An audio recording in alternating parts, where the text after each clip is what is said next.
Hey, this is Nathan Young, founder and author of How to Be Second. And this is 1 Second, a conversation between two people with wildly different identities, reacting raw to questions from people like you, and exploring how we are different while embracing that we're better together. In our vernacular at How to Be Second, I am a second, and my co host, Mondo Davison, is a natural one I see. Yo, Nathan, you have a system for just about everything. And I don't want to speak for you, but it feels like you have a system for rejection.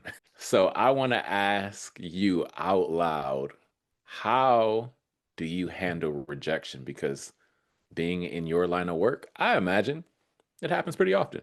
So, fun thing about that, the answer is I handle rejection by avoiding it at all costs. So, actually, it never happens. No, actually, this is a funny moment to ask this question. We had the How to Be Second meetup just the other day, and one of the questions that we actually asked was like, we circled around this idea of like, what is rejection to you? And like, how do you handle rejection? So there's 20 of us in the room, right? Every monthly meetup, we typically hold between like 15 and 25 people in that room. And all of us were like, rejection is that's a thing we don't deal with rejection. Mm. Like we do everything that we can to not experience rejection.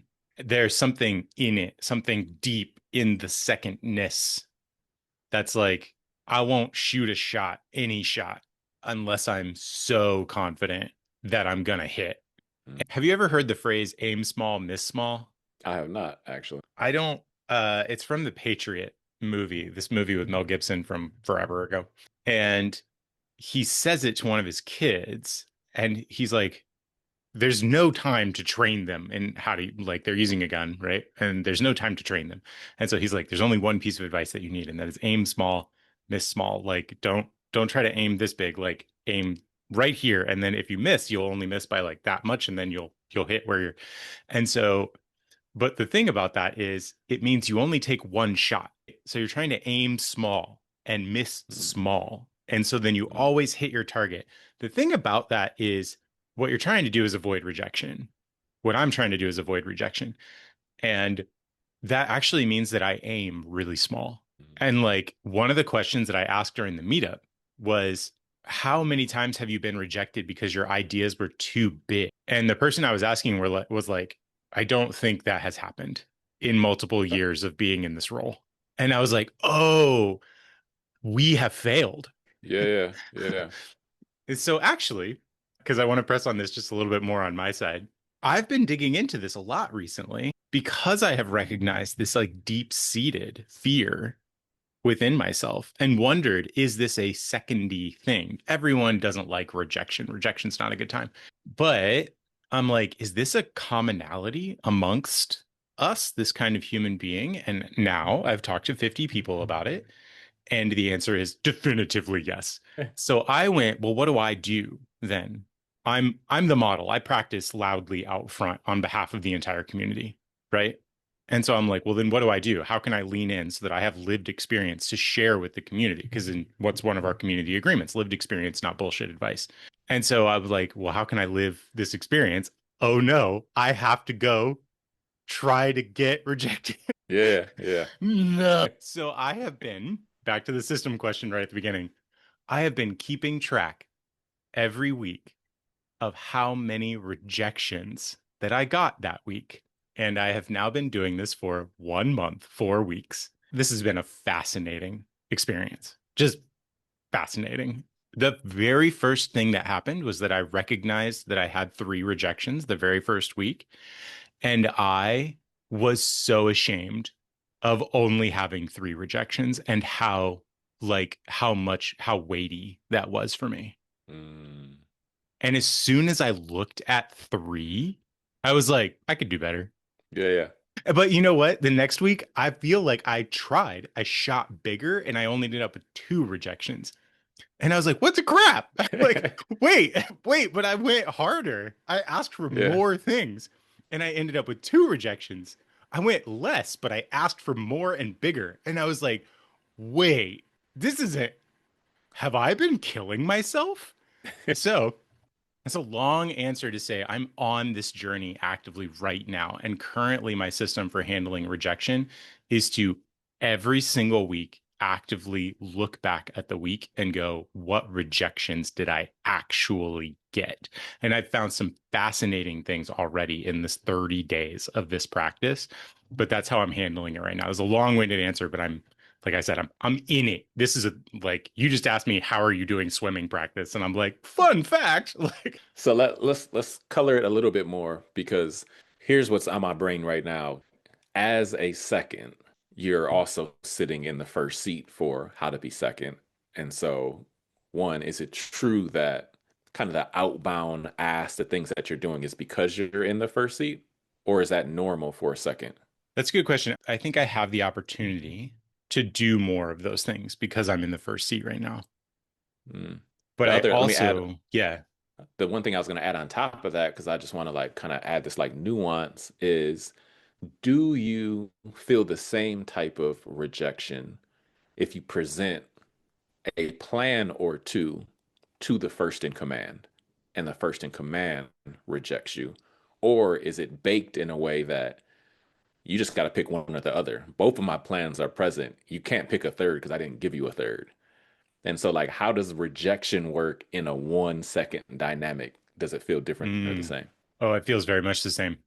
I Mm, think, I think as a second in command, I sense that it is part of my job to present very feasible plans. If the first in command, you and I have experienced this. If the first in command is already coming in with 20 ideas, and part of my job is to winnow down to the ones that can make sense in our focus, then I feel like it's on me then to go, okay, well, the two out of the 20 that stayed alive, you need to know that I have confidence in my plan that I am presenting, that the plans that I have for those two things we let through can work.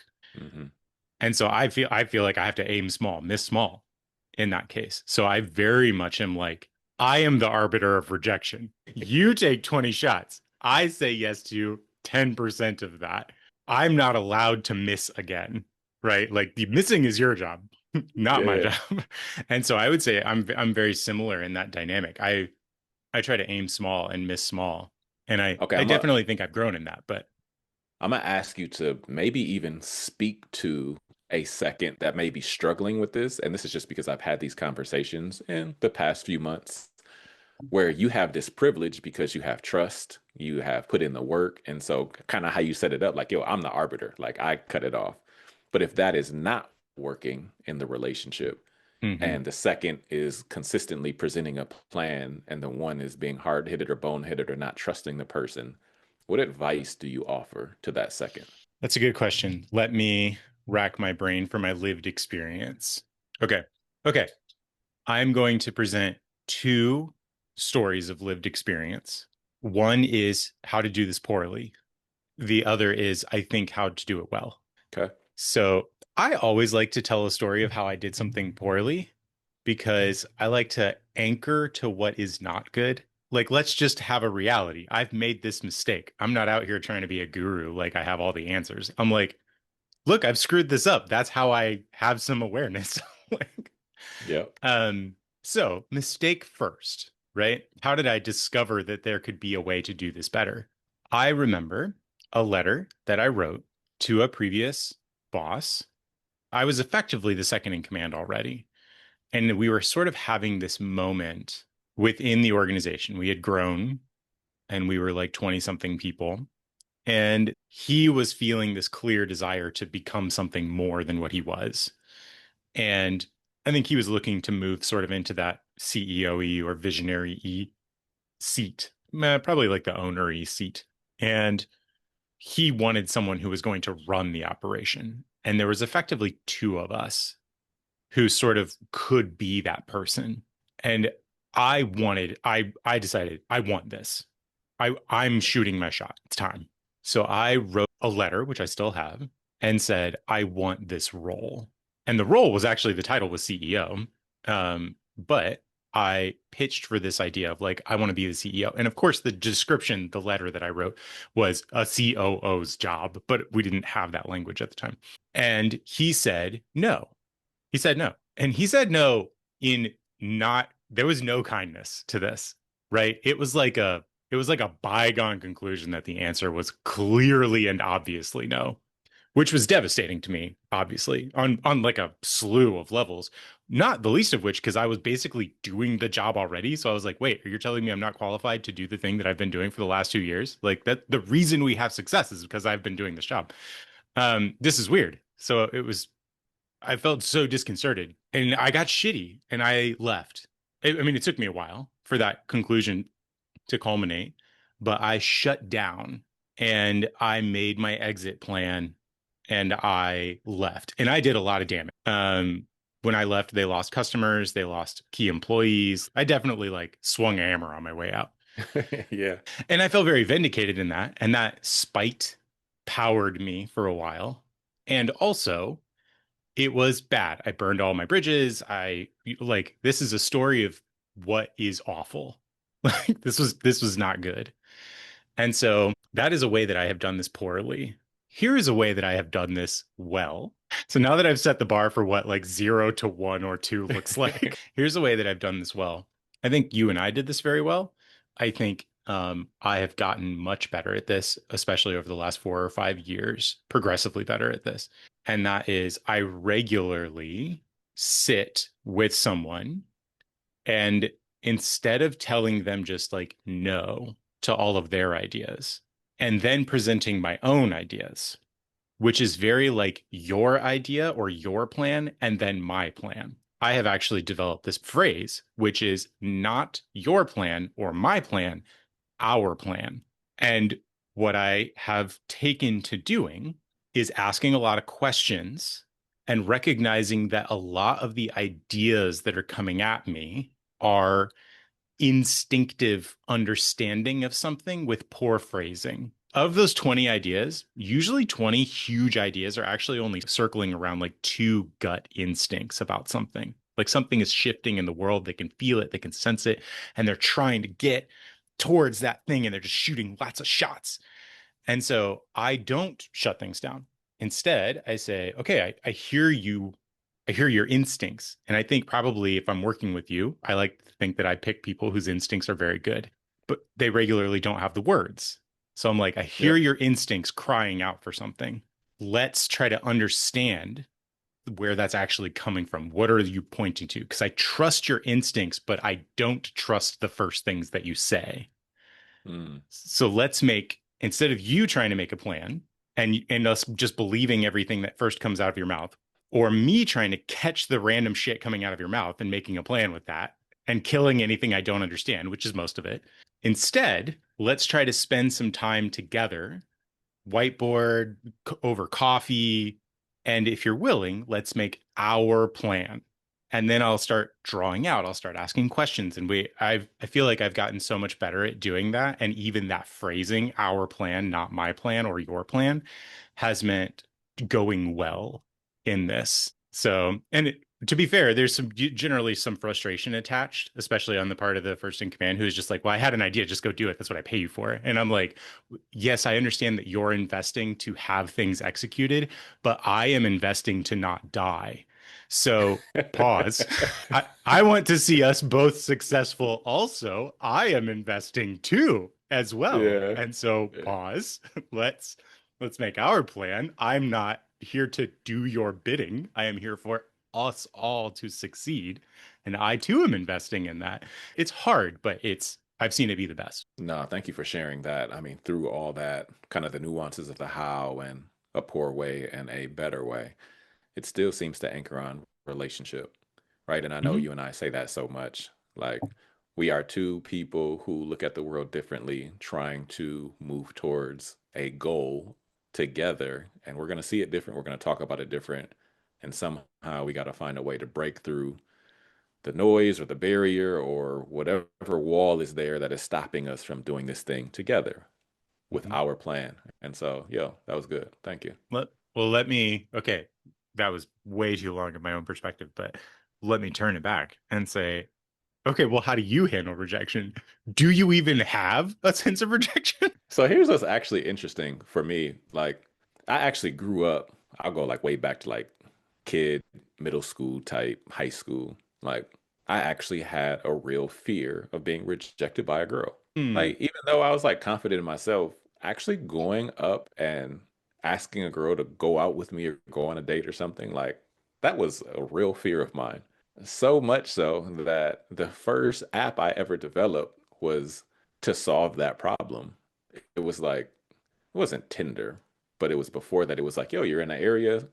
Everybody in here has an app. You scan it, right? Find the person like, Hmm. hey, my name is Mondo. Connection just based on proximity. And Yeah. so I was trying to solve for that problem. Over time, clearly I had to overcome the fear of being rejected.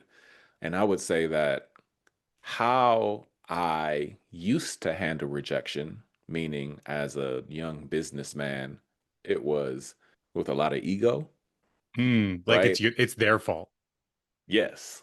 Like for Hmm. sure. I'm like, how can you not see this? Because again, like as a visionary type, we always believe that our vision is so much more elevated than anybody else's, which it may be true that that is the thing, but that might not be the thing for another 17 years. So like you're not on time.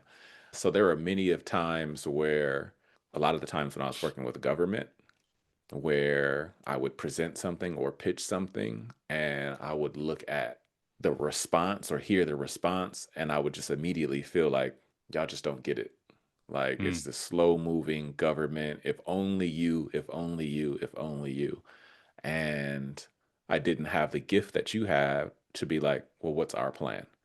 Hmm. Right? Like, let me figure out what exactly your need is and like try to grab some of that and understand where you're coming from and then add on my extra cherry. Instead, I was like, your cake is crap. Let's let's bake this new cake, tres leche. Yep. Yep. So I would say historically, my ego got in the way for me receiving rejection well. However, they didn't feel it. They didn't understand it. They didn't know that I felt that way. I'm very Yeah. good at showing up and smiling and being like, all right, next person. So that's a very short answer. It's not that deep, but I will fast forward to now. Hmm. Again, we're like, I feel like faith plays a significant role. And like rejection to me now is just like a not yet Hmm. because I'm not anchoring on selling something. I'm like, just trying to be a guide for that human to break through to experience more of what God wants them to do in life. And so I'm just like, oh, I remember Nathan talked to me about Jesus Christ 7,300 times before I said, let me go read a word, right? And so because of that, I was just like, now I'm like, I have patience because I'm like, oh, God needs me to nudge this person 20 times before they decide to look in that direction. And he's sending me because I have the patience because somebody else was patient with me. So, anyways, rejection now is just like a, oh, okay, it's not yet. I'll be back in three Hmm. months and ask it a different way. So, Yeah. Yeah. Yeah. That's this is so fascinating to me. Okay, two things before I let this go. And that is I actually told someone not that long ago who was in sales. And I was like, when do you stop trying to get a hold of them? They said a bunch of ways that the person could kind of like ghost them or do whatever, whatever. That's how they were like clocking things as lost in the CRM system. And that's what I was asking about. I was like, how do you know when something is actually lost? And I was like, those aren't no's. And this was even before I was tracking my own rejection. I yeah. was like, that's not a rejection. A better question might be, does that person even have the authority to tell you no? Mm, And they were like, what do you mean? And I was like, well, there's one person at the size companies, they were targeting like 10 to $25 million companies. And I was like, there's one person who can tell you no, and that's the CEO. They have the final check writing authority. So did the CEO tell you no? And they're like, I never even got to talk to the CEO. And I was like, you not only don't have a no, you don't even have a whiff at a yes yet. Like, we're not even playing the game. I yeah. was like, you're walking away from the door guard. Like, hold up. So to hear you say, if somebody says no, what I hear now is not yet. And Mhm. I'm like, right. What I told them was until the decision maker tells you, hell no, get out, it's not no. It's just Yeah. not yet. And to hear you reiterate something similar is like Yeah. really healing for my soul. Oh man, high five. Yeah. Awesome. Okay. I will just like I just had to get that out there. one other quick question on this for you to unpack. You're working with other people right now. You're always working with someone, right? You're always in conversation with someone.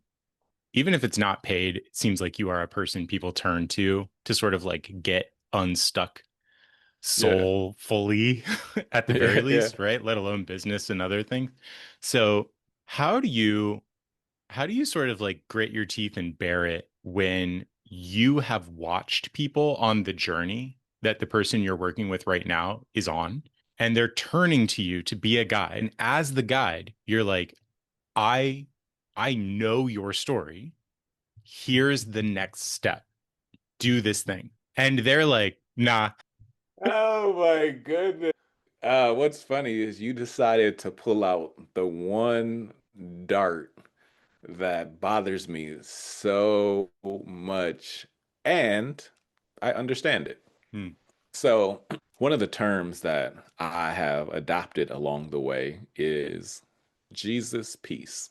And before I experienced my version of it, I couldn't have verbally explained it to myself for me to be like, oh, I get it. It is, as the Bible says, like it is incomprehensible. It can't be explained with words. And so, because of that, I believe that people who sit in the one seat specifically, who are trying to go conquer the world, get $1 trillion, do this thing, they are seeking fulfillment. They want to do this impossible thing that fills up something in their soul and it lights them up. It's just this yearning, push, and desire. And so when people come to me, I'm like, oh, you're pursuing that external thing, which I also did. Yes, and I, along the way, got all the external things that I wanted, but still felt that gap like, yeah, it still ain't hidden. So because of my lived experience, I knew like I had to go fill it with something else. So when I have conversations with somebody and I'm like, go this way, and they don't listen, one, I'm like, I know why, because Hmm. I can't explain to you this invisible thing that I have that I know you want. And because I also don't have $100 million in the bank, you're not going to listen to me because you want that too. And oftentimes you want Mhm. that more. Yeah. And so it's like it's why I think Jesus' story is so dope and why I lean on it so much because, right, like no home, nomadic life, serving people, carpenter, I'm just gonna do just enough to get what I need. But like he's not walking around with any bling. He's just at the back of the line serving, but he had the thing Hmm. right? It's like the wise old man in every story who's the wisest person in the character, but never do you see them going and buying anything. Like the wise person in any story never has any money. How they just it's just there. Whatever they need is just there. Yeah, yeah. And The king always sends you to the hermit in the desert. right. Well, I have an entire kingdom at your disposal, but you know what you really need? You really need to talk to the alone guy in a cave. So like I see myself and it's so funny because I see myself like living this life and being like, hey, I love Mr. Miyagi. He just had very little, but he was a master at his craft. And so when somebody comes to me, I'm like I'm trying to do my wax on, wax off, and they're like, I don't have time for that. I need to like break through to hit this thing. And I'm like, all right, come back in a year and we'll have this conversation again because eventually you're going to recognize you have to do the wax on, wax off. There's no way to get past this version of yourself until you surrender something Yep. to wax on, wax off. So Yep. I love it. I think that was great. I'm proud of myself for asking a good question. it does irk me. Just I sometimes have to go walk and be like, geez, like I have the conversation so frequently. I roll my eyes to myself and then I say, God, please give me the patience because that was me. Yep. That Yep. was me. Yep. All right. For our second question, this one's a little, maybe a little more tactical, but I wanted to ask, like, what does leadership mean to you? Yeah. Yeah, I probably won't wax too deep on this because I think I just said a lot about it. Before, I used to look at leadership of like being in the front of the line and there being some distant checkpoint or finish line, and I had to guide people along this long journey to get first place. Like that's just what leadership was like to me. Hey, I play basketball. Like we got to work out super hard, train, do all this stuff so we can win the state tournament or get first place, whatever. And now, kind of being the Mr. Miyagi type, I'm like, the gift is right here in the present, very cliche, but it actually is. And so it's hard for me to guide somebody to be a leader to get them to this thing that seems like it's in this far distant land. I just consistently say, like, the peace that you're looking for is right behind you.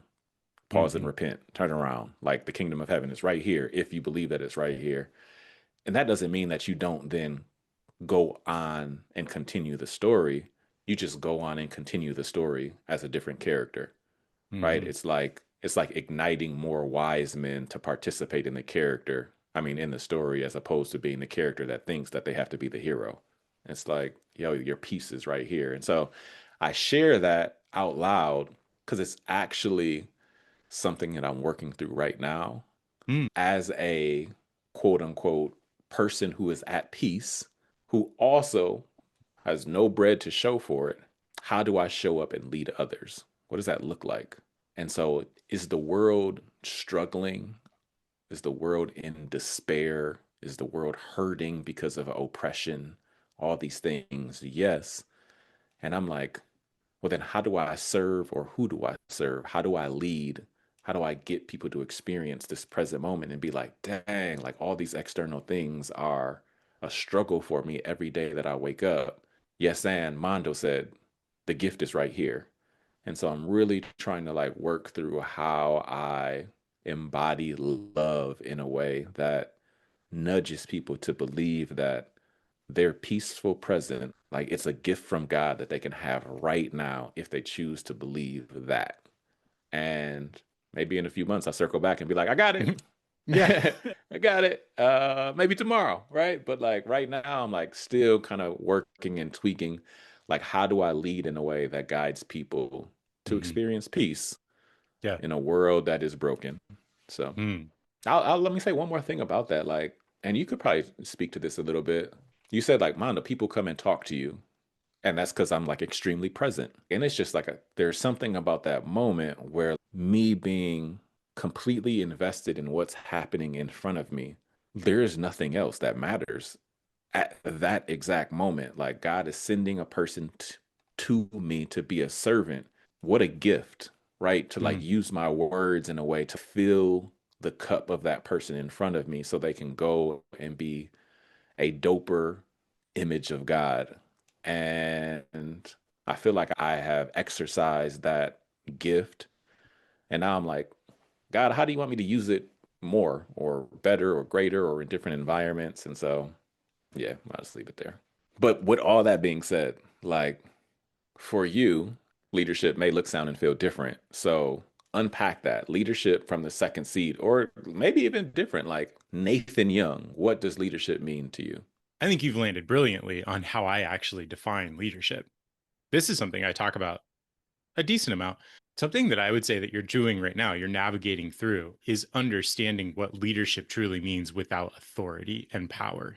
And those three Mm, things are not the same, right? Like we just made that joke where, like, the king of the kingdom goes, well, I can give you the sword and the armor and the whatever, but if you really want to understand the way, you have to go talk to the guy in the desert who is truly wise. mm, And that's the difference between authority and power and leadership, right? wow. So, like, can you be a leader from the back with no money? What if you don't have power? What if you don't have authority? Do you then not have leadership? And I'm like, these things are clearly not the same, right? Like, was Gandhi a leader? Yeah. You Uh, tell me no, and I will not slap you in the name of Gandhi. like, but boy, I will feel like yeah. it. You know what I mean? Like, so this idea of, oh, well, Gandhi, did he have power? He ended up with power because of his leadership, not the other way around. Man, this is And so so good. right now, Just know, sorry for yeah, interrupting. Just know I'm sitting yeah, here and my mind is going like, Nathan just unpacked this and organized it in a way that I have never organized it. Hence why, thank you for being a second and being like, I take things yeah, apart. And yeah. and I'm like, oh, leadership, authority, power, not the same. And Oh, that's good. Thank you. I'm so driven insane right now by the world. Like you unpacked this, right? You were like, the world is suffering from all of these things. And it seems like we keep saying, like, oh, the leaders of our nation, the leaders of our companies, the leaders of our, and I'm like, they're not leaders. They're in Mm, authority. They have power. They're not leading. They're not leaders. That's not what that is. That's not the same thing. You've invested the idea that you will follow people with authority and power who have displayed no leadership traits whatsoever. And so that idea of the biggest tech companies in the whole world who have the most money, the most power, and therefore the most authority, quote unquote, right? Because their words, their decisions can literally move nations. And are they being leaders? And I would posit not even a whiff at the definition of this concept. Or you might say they're being wildly unhealthy leaders, right? Like, where are they leading us? Off a cliff to our doom. That's where they're leading us. And so then it begs the other question, the question the opposite direction, right? Can you be a leader with no authority and no power? Did Martin Luther King have like yeah. did did Gandhi, did Jesus, did like most of our most esteemed leaders had no authority and no power. Like, Man. just that idea of like what does leadership mean? And this is especially interesting for seconds, I think, and also first in commands, because first in commands typically have all of the authority and all of the power. And as seconds, we often have to be leaders with no authority and no power. The Mm, only authority and power that we have is what's given to us by the first in command. And that can be taken away because they had a bad bagel that morning. yeah. As seconds, we're constantly navigating this reality of like, what does it mean to actually be a leader? But what if my coffee mug gets taken away? I think Simon Sinek has told a story about this brilliantly. This idea of like your position, your role is like a coffee mug. Like anybody can just take that thing and then it's gone. And so, what do you do? Are you still a leader even though you don't have the position, the title, the power, the authority? And the answer is yes, 1,000% you are. You're probably a better leader now that you finally have been stripped of all of those play pretend things that you used to think were leadership but weren't. And so I have vitriol in this discrepancy, right? Like I'm angry about this. Let And me yeah. let me say though, bro, like a few minutes ago, I was like, I might have the answer in a couple months. I might have it tomorrow. Bro, you just dropped a sermon on me that was so fire. Like I had a visceral reaction so much and almost made me cry. And so I just want to say thank you. Like here is your gold star for today, Nathan, the inspirational, motivational speaker. That hit me so hard in the best way. And I am grateful that we had this conversation. That was fire. All right. Then I will stop right there. Hey, it's Nathan again. If you made it to the end, that's awesome. I have a couple ways you can go deeper if you're interested. If you resonated with the way that Nathan talked about himself, I am Nathan, you might be what we call a second. This is an identity, not a role. We have a couple ways to dig into that curiosity. You can take our Am I a Second assessment on our website at howtobesecond.com/assessment. It is directional, not definitive. You can grab the book, How to Be Second, from our website or Amazon or almost anywhere you like to buy books, including on audio read by the authors, myself and David Hartman. If you resonated with Mondo, I have a couple things for you as well. Secondseat.org focuses on sponsoring seconds to be able to sit in the second seat at youth-focused impact organizations to help them scale. Second Seat is always looking to talk to community impact organizations who are interested in getting a second and for funding groups who want those types of organizations to succeed. If you're a for-profit, How to Be Second has a matchmaking, not recruiting, service where we make connections between first and seconds, where there's a relationship, energy, skill, and compensation match. Finally, if you're inspired by what we're doing here, you can support How to Be Second at howtobesecond.com/support. Thanks again. I'm looking forward to our next conversation.